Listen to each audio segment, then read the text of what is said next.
I didn't realize that was your water can. I just looked up and there was a big Oh yeah, shiny disc in front of your face. What are you doing? yeah. It's the UFOs, man. It's the Invading there. UFOs. It's my black hat UFO. Honestly, I have my normal So water bottle right here, but I forgot to fill it. So, and I didn't have it downstairs with me, so I just got a new bottle. I seen, all right, not to kick things off on UFOs here. Hey, Oh welcome boy. everybody. We're gonna do our standard thing where we Apparently, BS we're about a going to talk random about topic. UFOs. All right, this is gonna get I weird saw already. I love it. something. I saw, and we do live close to like a lot of missile sites here in Montana. And so occasionally there's going to be interesting things in the sky. And there's Air Force Base close by too. So I'm not saying it's UFOs. I'm not saying it's aliens, but I did see a couple of nights ago. It was a chopper, like a military chopper, and it was chasing something in the sky. Hmm. I have no idea what it was. The front vehicle, unidentified flying object, UAP, whatever it is, did kind of look like a drone. Yeah. And then there was obviously a chopper behind this drone, like maybe 100 feet, 200 feet behind it. And they were chasing each other through the air. I have no idea what it was. And again, I live by an Air Force base, so could have been Yeah. just some testing of things. But it caught my attention. I'm like, I tried to get it on my phone, but of course, nobody gets good UFO. I mean, All right, UAP videos. No. hear me out. You've seen Ocean's 11, right? Yeah. And they have that scene where the dude's in the real monster truckish thing, and he's got the little RC monster truck, and they drag race. That's all was Mm-hmm. happening, just up in the sky, man. Yeah. Someone was just like, I bet my drone's faster than your chopper. He ain't, hell no, it ain't. And they were Yeah. like, let's get up and drag race in the Could sky. have been. Could have been. Yeah, sky Yeah. dragon. You know, It is I mean, this area they're always doing stuff, right? And we see a fair amount of like odd aircraft activity around here, right? I mean, it's kind of a normal, it's like this when I was a kid too. I mean, I know I lived in a slightly different area, but it's still Appalachian Mountains, right? So we do see some weird stuff, right? I mean, so I don't know. But I do know, and I won't mention by name. I do know a very serious individual who is not prone to this type of stuff, right? It's very like, nah, it's nonsense kind of stuff. And I do know that one night he was outside and saw some things that startled him to the point that he had to come in and be like, I think I just saw a UFO. Like, I don't know what this was. Like, it scared him. And he's Yeah. not an easily scared feller. Very serious. As far as I know, I can't imagine he's had to drop alcohol in 40 years kind of thing, right? Mm-hmm. So don't think he was just boozing it up and saw some weird stuff because that happens, every now and then. sometimes you just booze it up. Yeah. But so that's been the most credible thing that I've heard, from somebody. But yeah, it was I still even kind of think that was probably like drones. Like I think it was somebody screwing around with a drone. But but yeah, that's there you go. Not saying it's aliens. You didn't do this, Oscar. You didn't do the Yeah. thing. My bad. I've seen some stuff. I'm not going to share it here. I've seen some stuff though. Sure, sure. Yeah. Wow. Wow. All All right. right. All right. Aliens. Hey, did we enable chat? Buddy, yes. All right. Okay. Hey, I'm All right. sorry. I'm sorry. I thought I'd ask. I know no one's talking in it, so I get it. It's a It's good well, question. I Yeah. just figured if we start this off with aliens, somebody's getting in there, Yeah. right? Like, Somebody's got to say it. Yeah. Either we're alienating our audience or they're hmm too afraid to hmm share their There we That's stories. go. possible. I get it. I get it. Yeah. There we go. Got a good afternoon at least. All right. Good afternoon, everybody. Welcome to another episode of the Hackle Box. I'm your host. I'm Oscar, joined by the always wonderful Pinky and Eric. How you doing today, Eric? Allergies, but otherwise good. Yeah, good. It's How that about you, time of Pink year. Man? Yeah, It I'm good. is. I was gonna say getting over a sickness. So like I always, you always feel pretty good those first couple days after you've been sick and you've been feeling bad and you start feeling better. So Yeah, I got to zero on that. I don't even think you actually feel as good as you think you do. It's just you no, felt you so don't. bad for so long. You're like, oh my God, I feel amazing today. Yeah, I can go up and down exactly. stairs without breathing hard. Hell yeah. hmm Win. I'm feeling so good. Yeah, exactly. Yeah, cool. A little allergy here. I was telling the guys before the show started, if I have a sneezing fit, I have to mute for a minute. I apologize. I just got back from a walk outside and cottonwoods are blooming. And so it looked like it was raining cotton. And I've been sneezing a bit myself as well. So All right, we got some topics to talk about. Eric, he's the man. He put all of our show notes together today. Well, not our show notes, our topic list together. So thanks, Eric, for doing that. We're going to talk about a new thing. I guess it's a kind of a new thing. It's been here the last few years, though, since we've really started introducing AI into our life and LLMs into our life and integrating more and more into business. But it's slop squatting. Get I'll into say that. it's a new play on an old thing. You It's know? a new play on an old thing. Yeah. But first, like, it's kind of based on vibe coding, which Eric, enlightened us on that term Yeah. earlier. And tell us what you think about that term. Maybe tell everybody what vibe coding is What? too. Okay, first of all, I hate the term vibe coding. I don't even know why. It just feels like someone was like, "Yeah, I'm not coding over here. I'm just vibing." And I'm sorry, but I can't get behind that. I don't have a good reason. Just I understand that I mean, cannot get behind that. but Hackle I Box is all about the vibe, bro. So Yeah, call it Vibe I Box from actually now on. I Hackle actually like the vibes. term. I like the term. I Get out of like here, it. Pink. I like it. I like it because it's just like I don't know, man. I got a vibe. I caught a vibe. I'm just gonna ask the AI to write me some code. Like I'm just gonna like here's what I'm vibing on. I'm I just get it. vibing over here. Yeah. Look, I love the word vibe.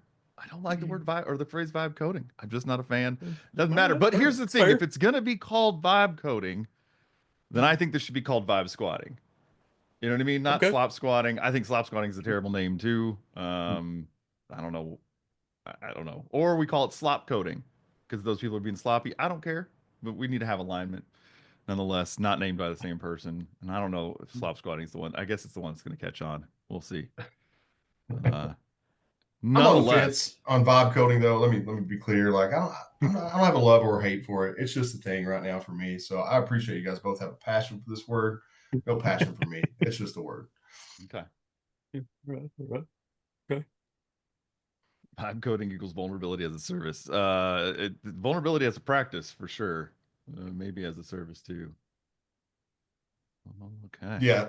So I guess moving on, vibe coding, right? A lot of folks are developing, utilizing LLMs and essentially inputting a prompt for expected output in a specific code base. And here's where we are today. I agree with what Josh said in the chat. It's great.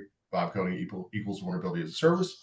Um, the big problem here is we've talked about this before is that we know that LLMs like to hallucinate. They like to make things up as they go. And we're learning that in vibe coding practices, quite often, there's some interesting statistics in this article. The LLM model is hallucinating and essentially presenting packages that don't really exist in the output code. But even more worrisome is I think we're learning that um, it's occurring at a significant rate, right? And a lot of open source LLMs, 20% of the time they're seeing, when prompted, they're seeing these hallucinations and references to non-existent packages, and they recur, right? So it's not just a unique name every time, it's the same name multiple times. And that's an open door for attackers. Yeah, I mean to be clear, like there's a study that was done with hundreds of thousands of prompts repeated, in different LLMs, different just repeating them the same LLM, et cetera, and taking a look at that. About half the time, the hallucinated packages are apparently pretty random. They Mm-hmm. don't necessarily repeat. Of the hallucinated ones, about half of them, half of them do not repeat, but the other half, kind of do. At least 1 out of 10 times will repeat again or something like that. Um, and that's the kind of thing that attackers are going to be looking at, right? This article and this kind of idea really picked up and like let loose in a different bunch of different ways. A bunch of articles got posted. I saw a YouTube video on it, all within the last couple weeks. Um, and here's the thing, I think in the original kind of study article that was written up, they were like, we're not seeing signs that attackers are taking advantage of this. Well, now they are. You know what I Yeah. mean? Like the moment that article comes out, now Yeah. everybody's like, let Yeah. me run a similar study and start grabbing those names up on different package managers, NPM and PyPy and stuff like that, right? So, um, yeah, it's one of those things that researchers start to think about, and they're like, "This is a huge attack vector. We should be telling people about it." And then the moment you tell Mm-hmm. people about it, it's a realized attack vector. Right now, people are actually using it, so um, it's definitely important to be thinking about. It doesn't. The thing about it, though, is like I said, it's a new play on an old thing, right? Like it shouldn't really change um, the overall recommendation for a lot of people, right? understand what you have Oh yeah. running, what you're coding, Yeah. what you're understand the packages. I mean, like one of the things is we've looked at and talked about before, and has been a plague to a lot of developers is typo squatting on package names. I mean, we have typo squatting on domains as well, right? But typo Mhm. squatting on package names as well, for those people who might just accidentally mistype that thing that they're trying to include. And so you want to be looking back over your includes. You want to have people double checking those and saying, hey, are these real? Are these commonly used things? And just generally not trusting packages that you haven't vetted out, right? Um, Mhm. the difficulty, obviously, is when you got a bunch of people sitting around vibe coding. Um, they're probably doing that. A lot of people are doing that because they don't have the skill set Oh required to yeah. vet these packages out. And so it can be tough. Now, hopefully, those people are not the people writing scripts and applications for your organization. I think we're going to see a lot of, you know, just general people out there who are trying to play with AI or make their lives a little easier. They're going to get hit with this for sure. Um, but yeah, other than that, I think that hopefully in organizations you have people that are checking and stuff like this, looking at that, and making sure that those things are good. Yeah, but I mean, if you're just vibing, right? You're just vibe coding, right? You don't want to have to take that time to go dig into packages and make sure they're legit. It's gonna mess up the vibes, bro. It's gonna mess It's up the totally going to vibes. kill the vibes, without a doubt. Your vibes are Yeah. gone, man. Yeah. No, I definitely do, I Yeah. do agree, right? And like that's not like that concept is not anything new. We've been talking about it. We've talked about that before with, like the typo squatting on package names and things like that. Be careful, make sure you know what you're Mhm. actually getting, that kind of thing. Yeah. Um, I do think there's going to be, I actually do think you're going to have this in some organizations, right? I mean, like you said, hopefully that's not the case, but, Mhm. particularly maybe smaller organizations that just kind of have the one IT guy, that kind of thing. It's just like, I can write a thing to do this. Let me just, hit up the AI and ask it for it. And I think that's going to be a problem there. Um, so again, hopefully you're not in that position, but certainly can see how Mhm. it can happen.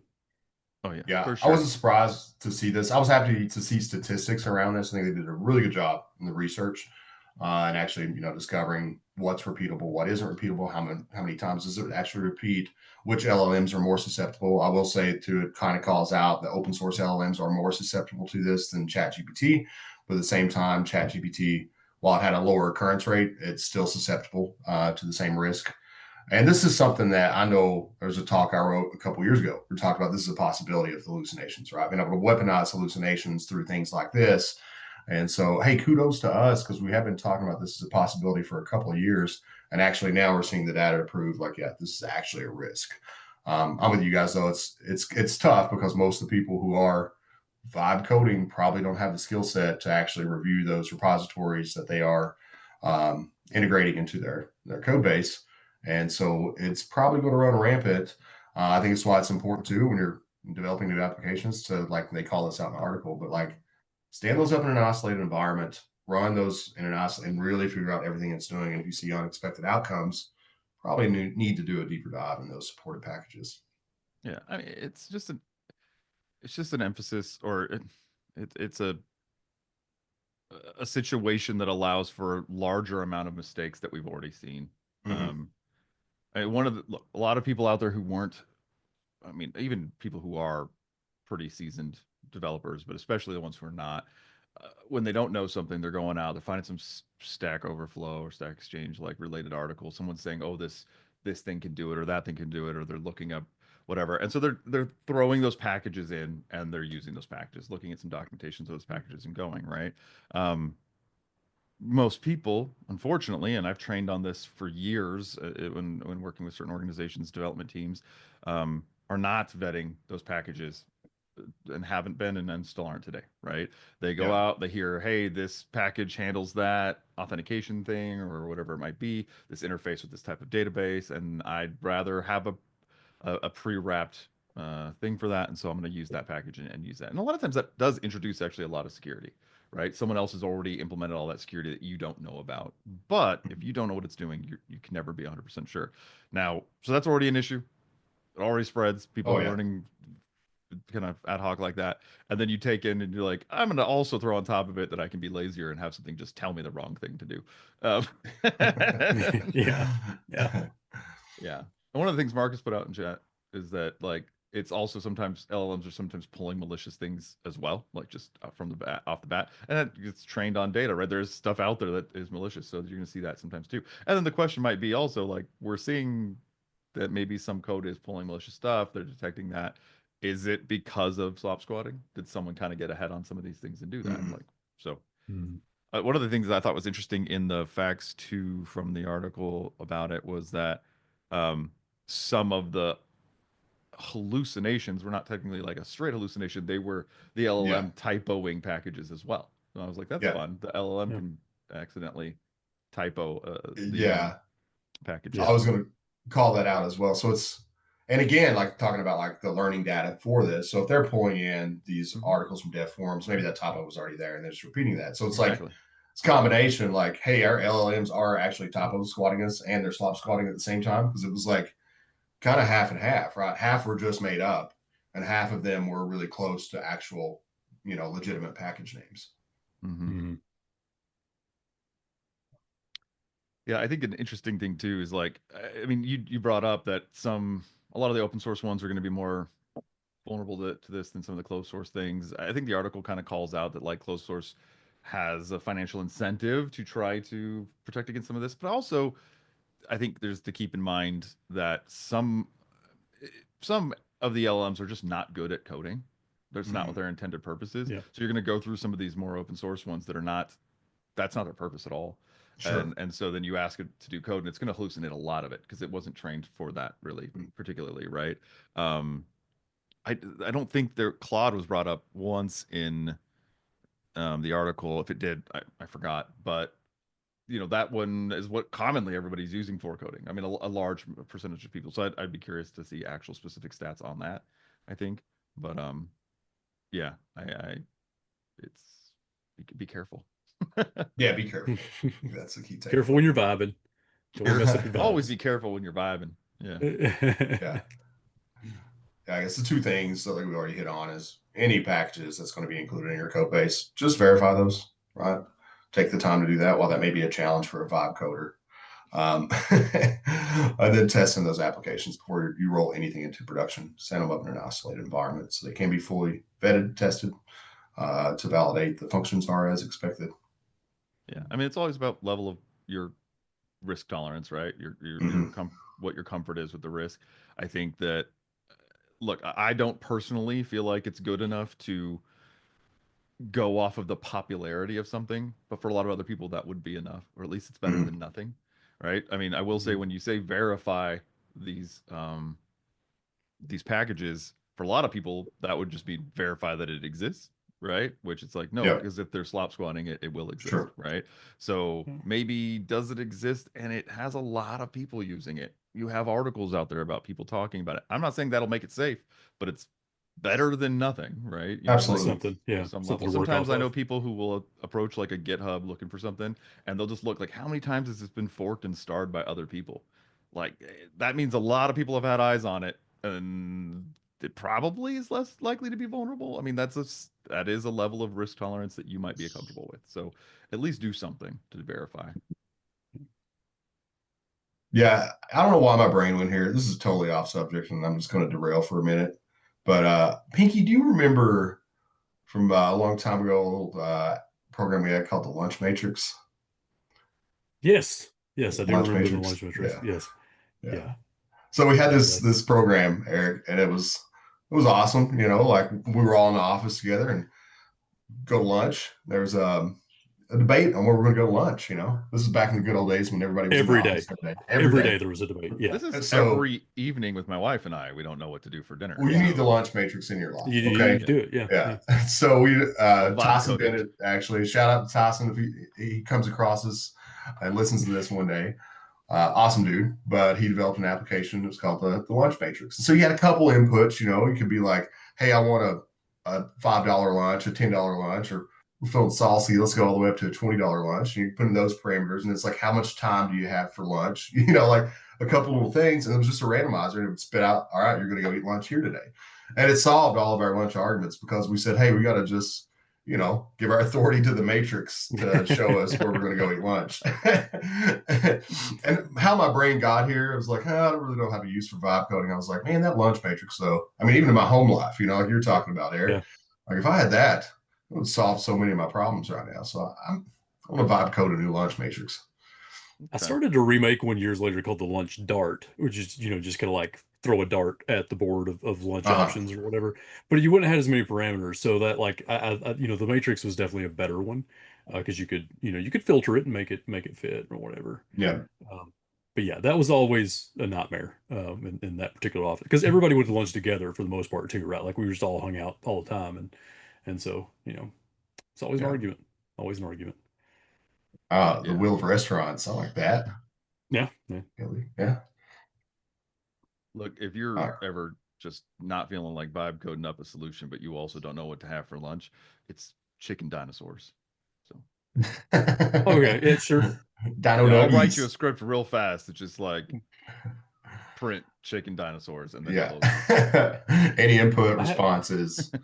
It's Dino Nuggies though, man. Dino Yeah, Dino I, Nuggies. I Nuggies. do I do have the Dino Nuggets from time to time, but it's usually in what I call dad lunch, which is like what did the kids leave behind last night? Let Hmm. me just combine all that into a plate and eat it because it's Mm, there. And yeah, sometimes it's like Dino Nuggets and fries, or something. And it's a yeah. pretty good meal. Sometimes it's like nachos and Dino Nuggets. You got to get a little more creative.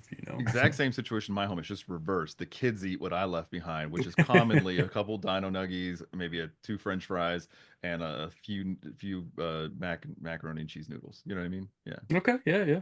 I got yeah. you. So I'm gathering like Eric feeds his kids scraps and Pinky, you get fed scraps. Sorry, I get guys. fed scraps. Yeah, Yeah. yeah. It's okay. It's what Wait, it is. or is Pinky my dad? Oh. Hey.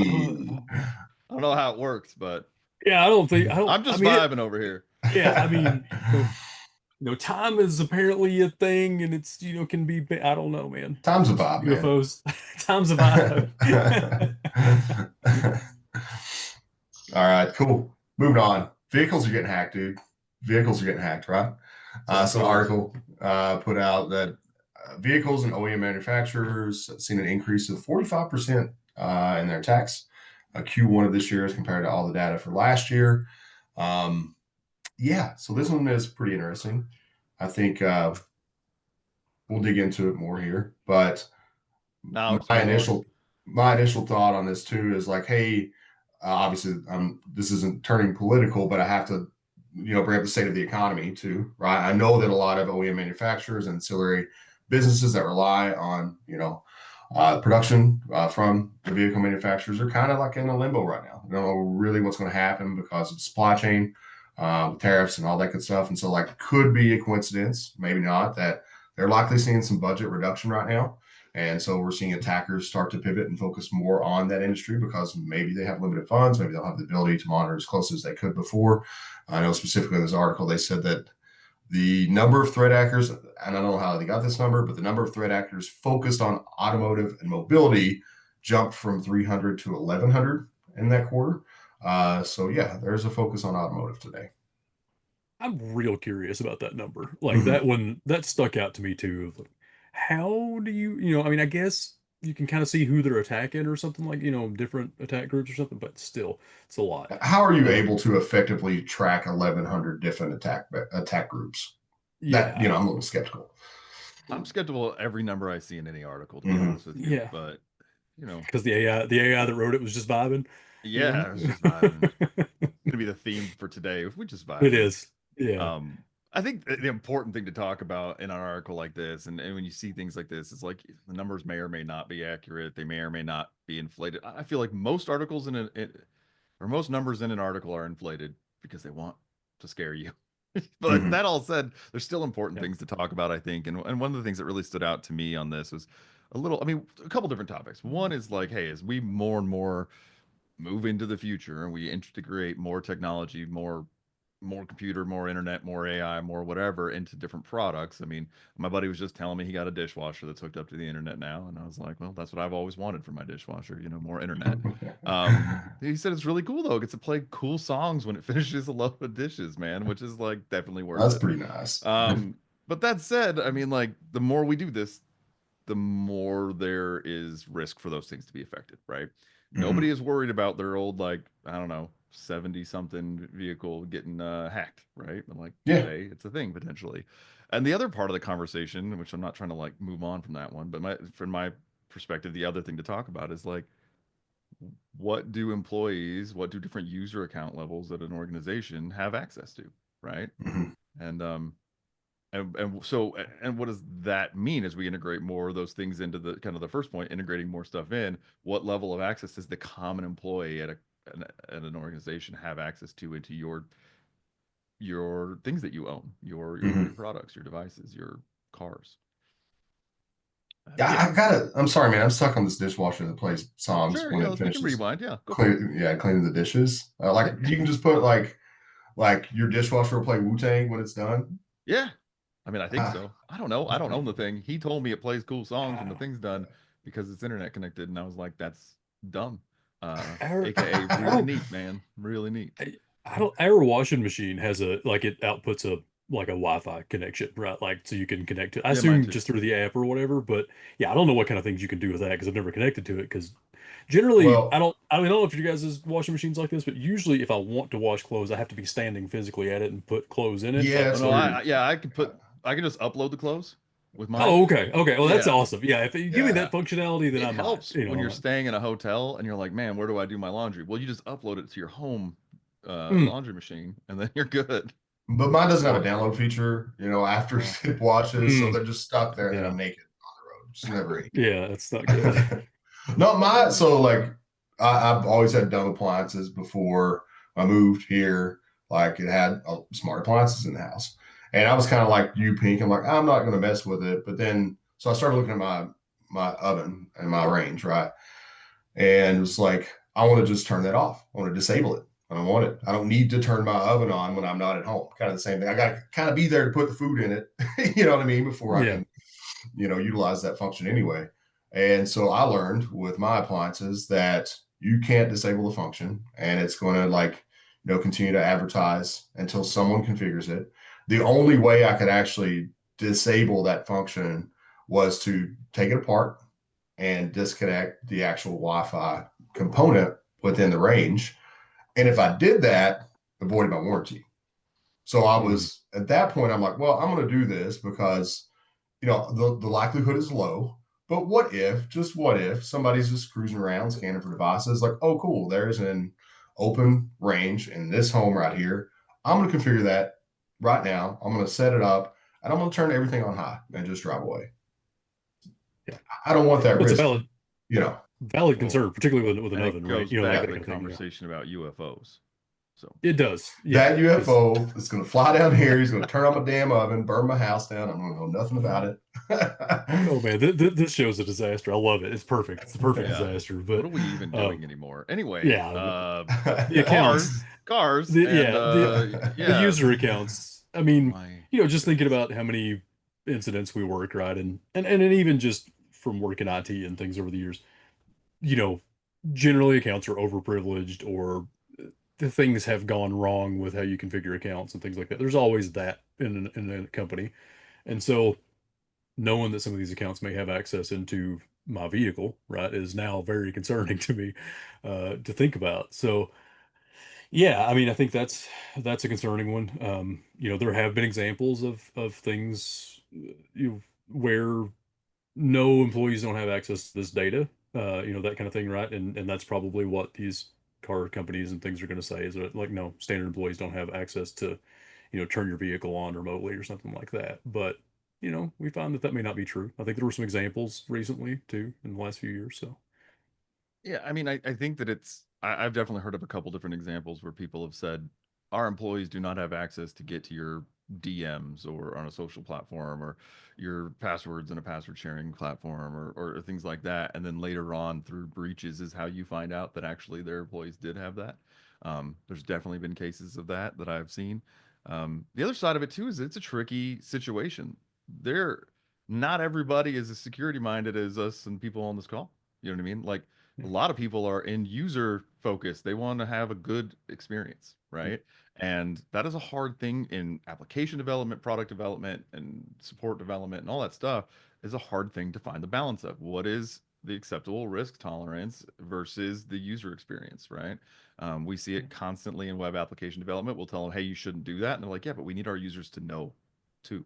Like you have to find that balance. And similarly, if there's a lot of people out there who will be like, hey, I got this fancy dancy, electrified vehicle, right? And I want to know what's going on with it. I'm calling support right now, and it's all hooked up to the internet, and it's got all these damn computers in it, and you can't tell me what's wrong with it? Why not? Yeah.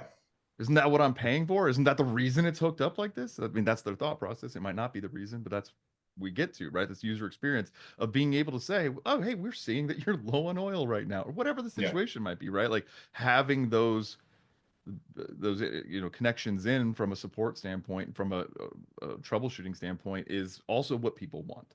And so, where do we find the balance? Yep. Yeah, and I try to think about this too. Like, what's the next evolution here? Like, okay, if an attacker is able to gain access to my vehicle today, like, what could they do? Right. My vehicle, it's probably pretty limited. I drive a Ford truck. They might be able to start it. They'll be able to identify my location, which, you get into some really high level stuff. That's kind of risky. Then if we think about like the EVs, like you're mentioning, Eric, like what are those possibilities then? Like, because we've seen in the past, like some of the like vulnerabilities in UPS systems, right, where attackers can access these UPS and essentially overcharge, over voltage, deliver over voltage through these UPS systems, cause a fire, right? It can burn down a data center. Like, is that same thing possible with a car? I think theoretically, absolutely it is, where we could see a large volume of EVs that could have a vulnerability in that battery system. The battery system has a ton of power. And is it possible, like, to gain access to that, manipulate an unknown vulnerability today? Obviously, we don't know if that's there but I do know, like, there's been a lot of vulnerabilities exposed in the charging systems already. So theoretically, there will likely be vulnerabilities in the electrical delivery system of an EV as well. And so, like, this is like on a surface, like we're not seeing anything today, right? The article kind of calls it out. Like 26% of the cases, there could have been an attack on the customer's vehicle, right? Something. But what's the next step? So if this does evolve, could it be catastrophic? Yeah. And a good question, I think, of like what could be done. I mean, and it's different, and we don't know sometimes, right? Like, I mean, I think everybody knows these days. You buy a new car, there's generally an app you can get to remote start it if it's not the Yeah. very, very base level feature package, right? And so, and I know there's a decent amount of security in place these days, didn't used to be on that type of stuff. But like again, if you're an employee, can you do that? Probably. Yeah. I think, don't quote me on this. I think one of the early attacks on Teslas that was determined like a way while back was that they could cause them to break, like Mhm. just, and so that obviously can cause accidents and stuff like that, right? Yeah. And I mean, think about it from that perspective too. I don't know. I don't even know if that's true. I think that was true. So please do not. So like Eric said it, it's true. But what about like auto manufacturers though being like, hey, we want to be able to work with the police and shut down a vehicle if the police are chasing it or something like that. Sure. That functionality could exist for that, right? I'm not saying Yeah. it does. I'm saying like I could see things like that being put into things and having access to it. So Yeah. And I mean, even just in thinking back from the kind of the attack standpoint of it too, or like the numbers in this article. I mean, if those are true numbers, and I mean, I don't really have a reason to believe they're not, other than just that I'm skeptical of how they came up with them. It does look like it's on the upswing, right? Like this looks to be sort of a new field for attackers, right? So like you guys are saying, that may evolve quickly. We may be looking at a lot more, weirdness, for lack of a better term, because I don't entirely know what they're going to do just yet. Um, but yeah, I mean, that's a pretty big ramp because that was a quarterly ramp, right? Wasn't it like Hmm. just yeah. 3 months? It was, quadruple or whatever. So, yeah, that is concerning. And it could Hmm. be part of what you're talking about, Oscar. It could be an opportunity, right? I mean, things are weird with automakers right now and they're distracted and hey, let's take advantage of it because Yeah. it's good timing, but It we'll have could to see. also just be we see waves sometimes of people just hitting different Yeah. industries. All of a sudden it'll be medical. All of a sudden, I mean, it does seem to line up a lot of times with other distractions. We saw a lot of medical attacks in the beginning of COVID, things like that. But it could just be whatever. Um, Yeah. I do think that we are seeing more and more people who, I mean, I know originally there was a big push to by 2025 have a certain amount of fleets from all these different manufacturers to have Hmm. EVs and electric vehicles and stuff like that. And a lot of those come with technological upgrades and enhancements and stuff that maybe we're just seeing a lot more of it. So people are Yeah. attacking it more. Could be all kinds of different reasons. I just know it's not going away. Yeah. Yeah, I think you're exactly right there. It's, the attack surface is significantly increased in the last 2 years, and we can project that it will continue to significantly increase. And so if I'm an attacker, I see an opportunity there, and so likely would start focusing resources. And for 500 payments of 1999, I will sell you a chicken wire to put around your car and block all transmissions. Hey man, don't tell everybody the secret. Yeah, this was interesting too. We typically try to have takeaways from these topics, and I don't know I really have a takeaway here other than, don't always trust, I think, what any vendor or, any supplier is telling you when it pertains to their employee access, kind of like Pinky and Eric alluded to before. We've seen in the past that they've said one thing and then behind the scenes there's compromise, there's a breach, and then we learn that that's not reality, and those employees do have access to more of your data than they say on the surface. So kind of be optimistic of that when you're making those decisions. Yeah. If you can Cool. call support and they can help you with something, imagine the attack can get to that too. And Yeah. yes, sometimes you can't do anything about it. You can choose to not buy the dishwasher that is internet connected and stuff like that. But I mean, as time goes on, that might become less and less the option anyway. You know what I mean? So Yeah. just being more aware of the situation, I think, is important. So I got to call out a comment real quick before we move on. Jesse said that we have more chicken restaurants per capita in Yukon, Oklahoma than any other place in the world. I want to go there. I Yeah, I love, love chicken. yeah, I love chicken. Yeah. Is it fried chicken, Jesse? Well, I mean, it's probably all kinds of chicken. I mean, but they also have the highest per capita of fried chicken restaurants. Then I'm definitely going to Yukon. If we're gonna call out some things in the chat, then I'm gonna go ahead and say I disagree with the fridge camera being cool. Whenever someone's like, "Look at this! I can knock on my fridge and it turns on the camera on my screen and I can see what's in there," and I go, "Look at this! I can open it." So, but then you let all the cold air all the cold air know? out. Yeah, no, I know. It overworks the compressor, and yeah, it's what are we doing? Cool in the neighborhood? I don't know. Yeah. No, I get what he's saying. I kind of Or agree. we're Like you're at not the home. grocery, you're like, do we have milk? I don't know. Let me look at the fridge and see. Like, You know oh what's yeah, fair? That's a fair point. Like you're at the yeah. store. I will say I never used that feature remotely on my fridge. I used to have a fridge with a big screen on it and had that. I don't have one now that has that, but I never used it remotely. I never really used it in person either. Yeah. Mine had the option too, which I never used this either because it just felt like a lot of work.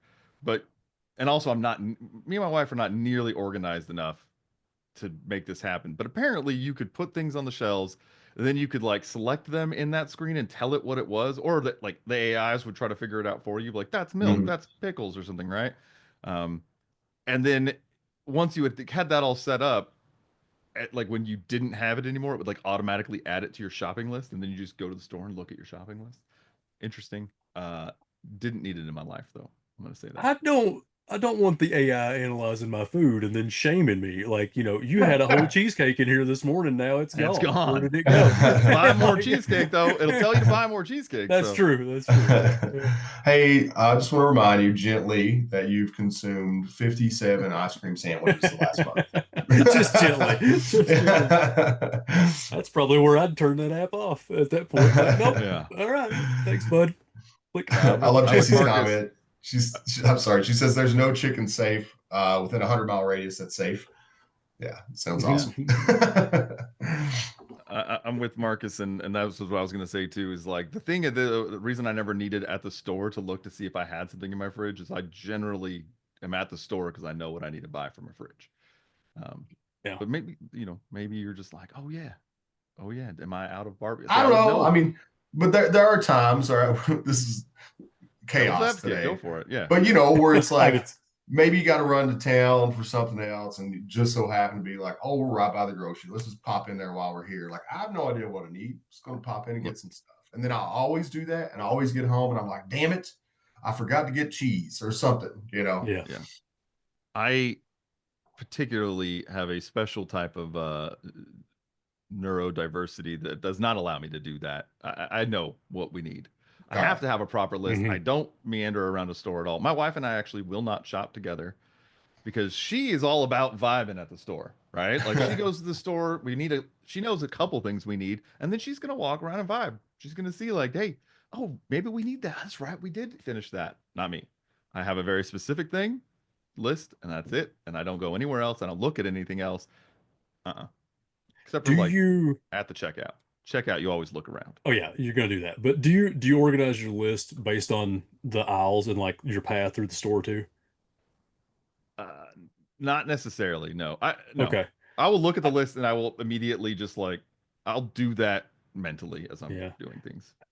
Yeah, when I'm making my list, I do that because I don't want to meander. I want to take a direct path and go and get the things. But yeah, I, I'll generally, like I said, I'll look at it and just pick out all the things in the order that I need. I don't, I can track that pretty well, but yeah, occasionally I'll be like, damn it, I did forget something back in that aisle. But Yeah. anyway, All right. we're moving on. The Hackle Box, guys. This is where you come to get all your information security news and updates, even yep. grocery stores. Let's talk about Spider-Man. Or wait, no, Spider-Man's spiders. Spider-Man. You guys heard Venom Spider-Man? spiders. Venom I spiders. like I love the name, you know. Yeah. Yes.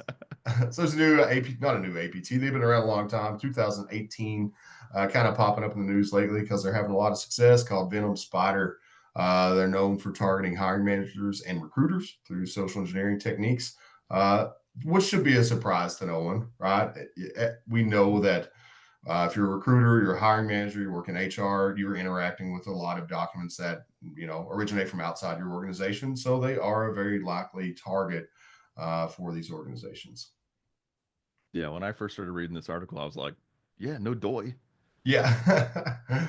Always has been, but there ended up being more to the article that we'll talk about. But Yeah. and apparently too, I was looking at this more, and Venom Spider has been around for a while, but apparently it originally started more attacking um people looking for jobs. I think they originally Mhm. started off by if I recall, by setting up fake recruiting sites, fake job postings, and going on LinkedIn and hitting up people who are looking for jobs and having them kind of attacking those people, you know. And now it seems like the more recent is switching over to the HR managers, recruiters, stuff like that. So Yeah. I mean, there's a reason we use uh, HR in a lot of our tabletops, right? As an initial target, and it's for that reason. So, um, but yeah, it is. I didn't realize that they were. I mean, I saw it in the article, but I mean, I didn't have known of Venom Spider for a bit, but didn't realize they'd been targeting like job seekers there for a while. So that thought that was kind of an interesting thing. But Mhm. yeah, I don't know if you guys how deep you got into kind of the attack path too or whatever, but the initial back door is called more eggs, which I love just that. Yeah. I actually kind of made funny. a note that I love the name. I'm all about these. I'm vibing with these guys right now, to be honest. yeah, I've got one note on this whole thing on my thing. It just says, "I need more eggs." Yeah. Yeah. Gonna need more eggs. No, that's your I need grocery Back to more the list, grocery eggs. dude. shopping. We're That's already back. wrong list. I think we might be losing Pink Man as the internet's But having yeah, some challenges. Oh am I yeah. gone? Am I back? Am I I mean, here? I can hear you better than I can see you, but you're fine. You're vibing. Yeah. Okay. All right. Let me kill the video for just a second here, just to try and speed it up there a little bit. But yeah. Yeah, digging into it though, is like using a link file that takes you off to a downloader, that kind of thing. Which, we should be making people aware of. Don't be opening .lnk link files that you get in an email. Or in this case, downloaded in a zip file that came from an email. But that's one to just make folks aware of a little bit there too. We kind of warn them about malicious Word docs and PDFs and stuff like that. But this is another one to kind of throw into your security training a little bit. Yeah, I think one of the difficulties with training people on link files is that you don't see the dot link. I mean, Good point. oftentimes, I mean, first and foremost, Windows in general these days, I mean, since like Windows 8, or no, Windows 7, I think the default, maybe even earlier, the default was to not show the extensions on files, right? Um, and you can turn that back on, but even when you have extensions shown, it doesn't show dot link. It just doesn't do that. And so oftentimes, one, people don't have extensions on, so they're used to not seeing them in the first place, and then two, it's not going to show it anyway, and it can look like a normal file in a lot of ways. So um, that is one of the hard things to train on, but it's definitely still trainable. Just you always want to keep that in mind when you're doing that training, that they're not going to Mhm. be able to necessarily know it's a link file. You have to tell them other ways of determining that. Sorry to interrupt, Finko. You can continue. allow it. Oh, you didn't interrupt. You're fine. I was also trying to fix my internet while you were going there. But yeah, I mean, you know, yes, you're right. You're not always going to see that, but from a technical side, right, you should probably be blocking those anyway. I know that wasn't kind of the delivery mechanism here because it was really a good idea to just allow .lnks or .isos or VBS or things like that through your email filters. Just go ahead and turn those off. If you need that, you're going to find a way to get it. You just don't need to be receiving those in emails. Yeah. I mean, the difficulty is oftentimes they're delivered through a zip, right? And you're not getting Right. maybe potentially input on what's inside that zip. And blocking link files outright means that people could not create shortcuts to their applications on their desktop, which everybody's going to be so mad about. But Oh yeah, yeah, 100%. yeah, definitely. I just meant as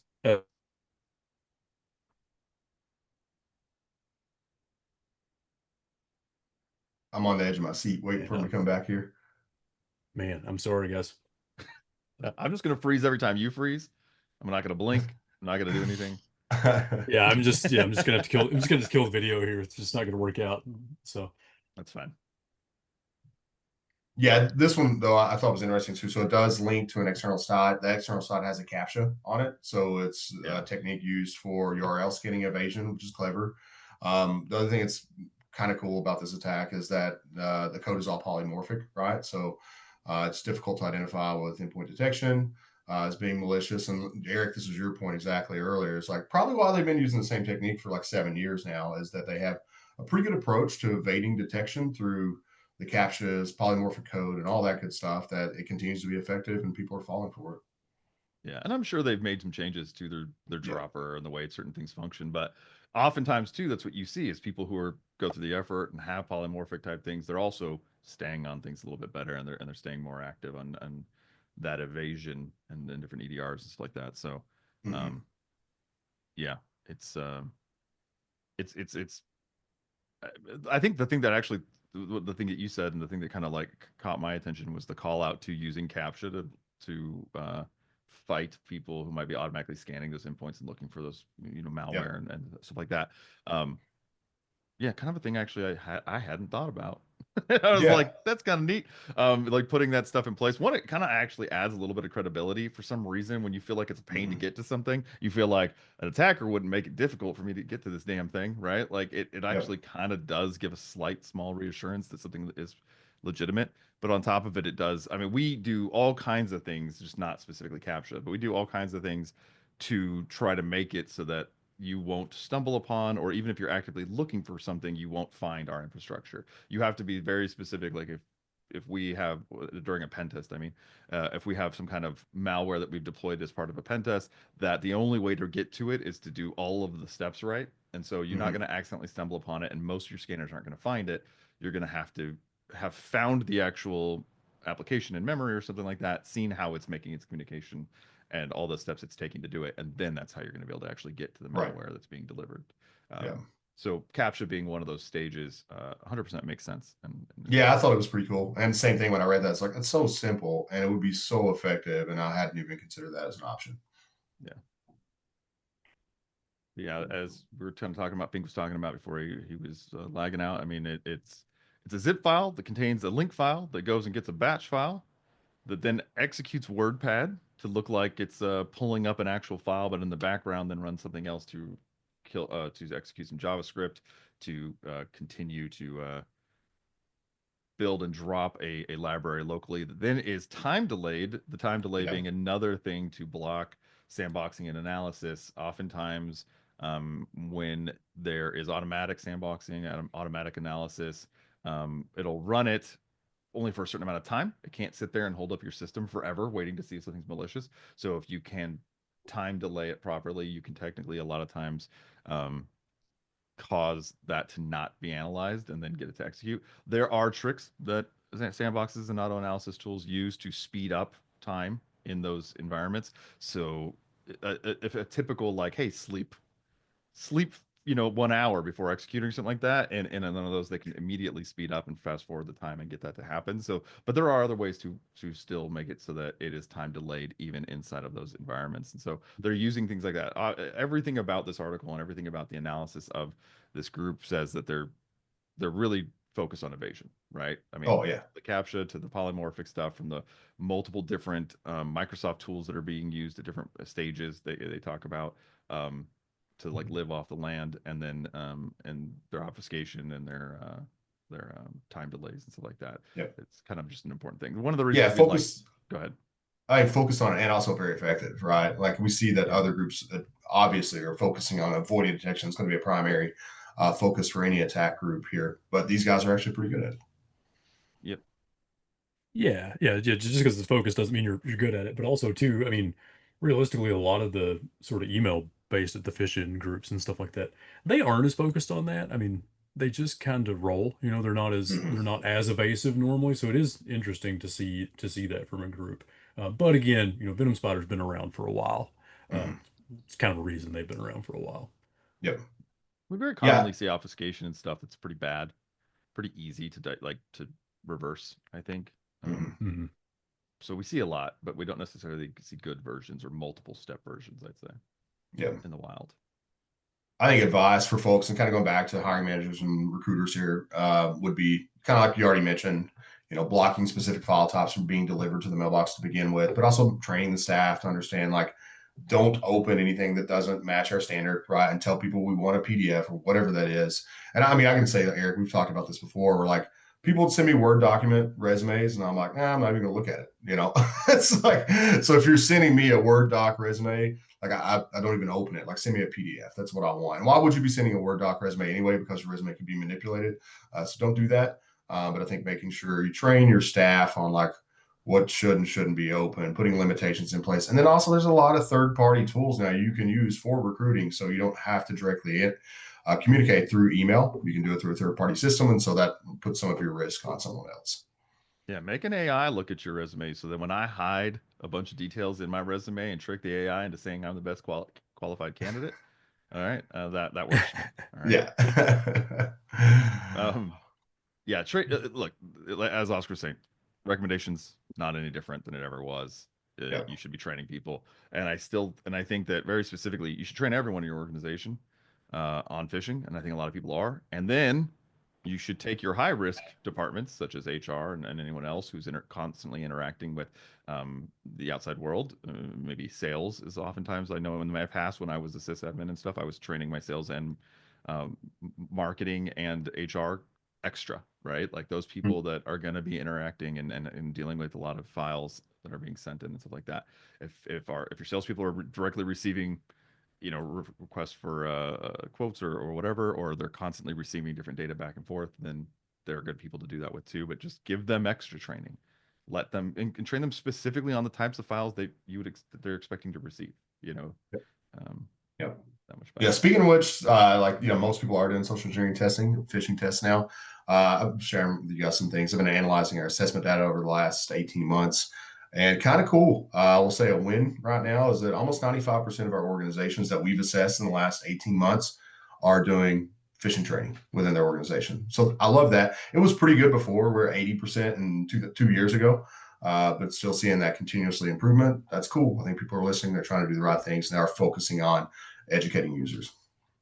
I once went on site to a client in Minnesota, and I went to use their restroom, and I was right above the urinal.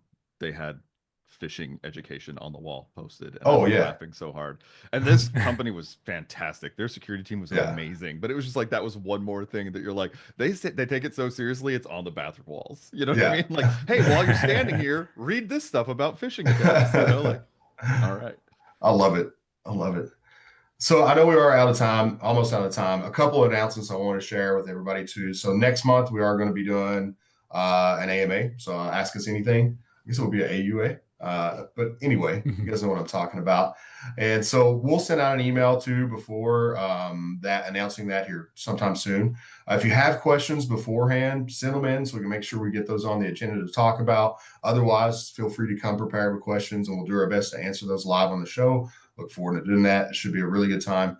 And then the other announcement is we are going to reschedule next month. So we'll be doing it a week earlier. So instead of the 13th, it'll be on the 6th, the Friday before, because we do have a conflict on the 13th. But yeah, should be fun. We'll send out an updated invite so everybody has proper time on their calendar. And yeah, bring us some questions. Also, I got to call out. Thanks, Brian Kelly, for the note. Jesse, I'm sorry I referred to you as her. Jesse is a he. So, Jesse, thanks for the chicken recommendations. And maybe I'll see you in Tulsa one day. Really quick, I know we only got 5 minutes after I got those announcements done, but a couple vulnerabilities. You guys want to hit on those really quick, just so people know? Do it up. Let's do it. So SonicWall has some vulnerabilities that are under active exploitation. They've been added to the CISA KEV, known exploited vulnerabilities catalog. It's the articles of dumb. Sorry, I think the AI is writing all the articles now. It says it's 2 vulnerabilities. It's actually 3 active vulnerabilities. 2 of those are old. One's from 2023, one's from 2024. There is a more recent one from 2025 as well. And this is targeting the SMA devices for SonicWall, so secure mobile access. If you have SonicWall devices, make sure you're up to date. There are patches available for all of them, but those are being actively exploited right now. And the other one, I guess if we have a moment, Commvault confirms hackers exploited CVE 2025-3928 as a 0-day in their Azure breach. So if you are a Commvault customer, you may want to be inquiring with Commvault to see if your data was affected by this. Commvault's saying there was no client backup data that was affected, but I'm a little suspect of that, as I'm suspect of everything, because if you read the details of this, Microsoft was actually the one who notified Commvault that they actually had a breach. So I'm not sure Commvault is on top of things. And to me, this kind of further emphasizes that, like, don't put all your eggs in that cloud backup solution, because there are risks associated with that. We've talked about over and over before. Not saying you don't use them, but understand there are risks, and make sure you have a secondary backup solution that can be air gapped, so you can keep your data offline just in case that cloud solution goes poof one day or all your data there is encrypted. You can still recover with those physical offline backups. Went real fast there, fellers. Anything you guys want to add on those? Yeah, I'll just say Nailed the it. three different SonicWalls. And the one from 2023 is it's authorized. You have to be authenticated. It's an authenticated command injection, so it's it's a 7.2. The 2024 one, I didn't see a CVSS score on it, but it's a potential for data leakage or being able to read files that shouldn't be able to be read. So it's a little bit And more that's a severe. pre-auth one, though, right, Eric? So the other one, like, you can access files pre-authorization. The code injection is post-authorization, right? Specifically, the 2024 one is an Apache vulnerability, and so it's not necessarily having to do with authentication, right? So it really just depends on where it can be taken advantage of on those, just that the Apache version and the mod rewrite module being on those devices is vulnerable. And then the 2025 one is a pre-auth deserialization related code execution. That is a 9.8. That is definitely very easily unauthenticated. So you want to definitely get that fixed up. And then the thing about the Commvault thing, just on this sense, like, I never trust when people say there's no sign that data was accessed, because very often we cannot see signs that data was accessed or exfiltrated. But the one thing that did stand out, at least for me on this one, is they said also that there's no sign that there's been unauthorized access to any of those devices, right? And that is something that is more easy to figure out and see oftentimes in an investigation, is whether something was logged into with compromised accounts that we were able to figure out while investigating the breach that those accounts were compromised. So at least there's that. That's a little bit better, more safer feeling, I'd say, for Commvault. So hopefully that is accurate statement that the data wasn't accessed. And they did say that they are reaching out with clients. So if you are a client, hopefully they're already reached out to you. But if you are and you haven't heard anything, definitely reach out. Yep. I think that Vuln required authentication too, so they probably did have a decent list of user accounts to look at. Right, I could be wrong about that, but as I was reading through it, I thought it required authentication prior to exploiting the vulnerability. So very possible there. Awesome. Cool. Good deal. Thanks everybody for joining us. We'll see you next month. Hope you have a great weekend. See you soon. Goodbye.